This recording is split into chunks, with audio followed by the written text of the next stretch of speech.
It was a show that certainly existed. I'm John Redland with my review of AEW Dark. We had 3 women's matches out of 9. That's pretty good. Unfortunately, 2 out of the remaining 6 matches were Dark Order tag matches.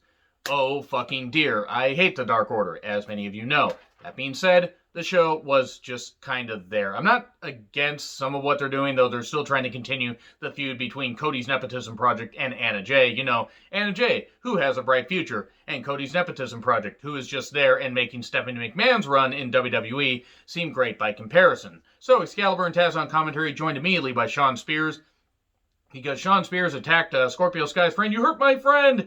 And Scorpio Sky's out here when Shawn Spears had beaten up Matt Sydal on Late Night Dynamite. And it's Sky and Kazarian of SCU. Even though Sky has wanted to be a single star, he's teaming up with his SCU counterpart against Ray Rosas and Ryzen. I've heard a lot about Rosas and hope to get to see more of what he can do in the future, because I didn't really get to see all that much here. He certainly does have charisma that can draw you to him, but I want to see what he can do in singles matches, because otherwise it's just a name that I've heard, so I don't really know how to take to him at first, but I'm not going to just go with first impressions. He wasn't bad, but you can't really do too much in a tag match where it's 2 veterans beating you up, and it was SCU later, 1, 2, 3. That was about it. And then John Silver talking about being upset about teaming with Colt Cabana. Evil Uno sounding extremely awkward, trying to keep the peace. Colt's like, hey, we cut the promo. Evil's like, no, it's good, it's good, it's fine, it's fine, it's fine. And then Ricky Starks joins commentary, and I love Ricky Starks. I kind of miss Veda Scott on commentary, though. And then it's Alex Gracia, I kept wanting to say Garcia, versus Penelope Ford with Kip Sabian. I've heard a lot about Alex Gracia, and much like Roses, I hope to get to see more of what she can do, because she didn't get to do a lot here. Penelope pretty much beat her up, and beat her with the Fisherman's Buster 1, 2, 3. And, okay, cool. First women's match went about 2.5 minutes. To be fair, though, dark matches don't need to go on so long. I was just a little bit disappointed given what I heard about Alex. And then we get the Best Friends versus Mbadu and Bishop King, which is BSHP King. Interesting way to spell it. And Mbadu has certainly a good look. Stark says he reminds him of Erykah Badu. I thought I was the only one that was coming up with that comparison. It's nice to know that Ricky Starks appreciates singers that haven't had maybe the best mainstream career, but Erykah Badu is actually pretty goddamn talented. Strong 0 for 3. There wasn't much of note here with this. A lot of these matches, even though this went almost 90 minutes, a lot of these matches just happen for the sake of happening. And then we get a Cutler promo where he's talking about facing Peter Avalon again.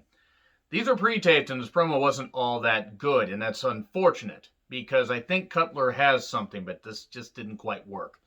So we think at 5 and 10, Angels and Vance of the Dark Order versus the Jurassic Express, Jungle Boy and Luchasaurus with the midget, Marco Stunt. They will not give up on the Dark Order nonsense no matter what. There was a ref botch where the ref should have been counting, but he wasn't. He was just like staring off into space, and then, oh shit, I forgot my spot. It was just really weird. I believe Ricky Starks said Marco Stunt is a terrible coach, and Ricky Starks is correct. And then we get a pop-up cutter, 1, 2, 3. So Angels gets pinned. All right, cool. We're just moving right along. Luther and Serpentico. Why is Luther getting TV time? Why? To what end? Serpentico, I don't mind. Luther he's like Gangrel without the talent or the charisma or anything that made Gangrel good for a while. And I know Gangrel's still wrestling, but I'm talking during his, prime. It's just weird. I just don't fucking get. I guess because he is the Japanese deathmatch legend Luther, whatever the fuck that means. So they're talking about facing off in a tag match later. And it's the Gun Club versus Shawn Dean and Cesar Bononi, who was in NXT for a while. Bononi was. And I thought it had a good look and had some faced off against Andrade in like an NXT TV match at one point. It actually wasn't all that bad. Had a brief little feud with him, but then got his ass beat. If Shawn Dean is not hired, why is he not hired? Shawn Dean is quite good, and I think should be hired. Sloppiness kicked in a little bit later in this match, and then Famous pinned Shawn Dean. So the older talent, nothing against Billy Gunn, but Austin should have gotten the pin here. Give him the quality wins. Billy, at this point, does not need the wins. And Shawn Dean taking the pin, I don't know. I think Shawn Dean's got something. If he's not signed, he needs to be signed. Then we get Cody's Nepotism Project cutting a promo along with QT Marshall and Dustin Rhodes. That's what I'm going to call Brandy, by the way, until she justifies why she's there on TV. Because she has no reason to be on TV. She's fucking rotten. And then we get Red Velvet versus Ty Conte. Anna Jay cheering on Ty. Wasn't bad. Red Velvet has something. She has some good flexibility and some good ability in the ring. Conte, clearly, since she was signed, was the featured talent here and scissored her from behind with some good leg work and got the victory. Okay, cool. And then Red Velvet gets laid out by Anna Jay, who's celebrating with Ty. And then Cody's Nepotism Project runs in to try and do that. They will not give up on this feud, even though Anna Jay is clearly the talent that they should be pushing. I get what they would be. I get why they're doing this and why they think that this is a good idea. Here's the problem. Anna Jay is worlds better than Brandy. I'll just say Brandy right there to save time. She's better than Brandy could ever hope to be. And it's just, I don't know. I don't think this feud is going to do for her what it should.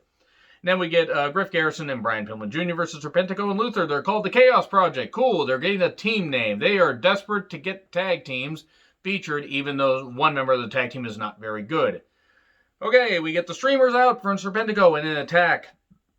Luther is rotten. Serpentico's pretty good. Eventually we'd hit a double knees off the top and pin Pillman Jr. Pillman Jr. and Griff Garrison are not a bad team either. Then we get Rasheed Chanel versus Nyla Rose. Hey, when they let Rasheed Chanel not act like she's being shocked repeatedly with a cattle prod so she moves along like a giraffe that's about, 2 brain cells short of just falling over, she actually can do some good work and actually hit a nice face wash in the corner. That was some good stuff. But then a beast bomb, 1, 2, 3. Okay, nice and effective. Wait for Chanel to get in some shots and Nyla Rose to get the victory.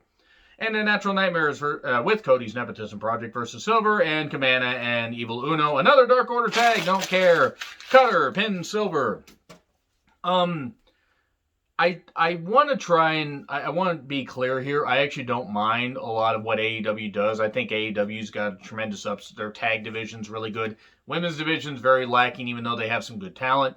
And they have a lot of really good people on their roster. They just have some gimmicks I don't care about. And if I'm going to call it out in other companies, I'm going to call it out in AEW. And I hate the Dark Order. Anyway, if you guys don't hate the Dark Order, that's fine. Sound off in the comments. Like, share, subscribe, Twitter handle in the description. I'm John Ricklin. I'll see you soon.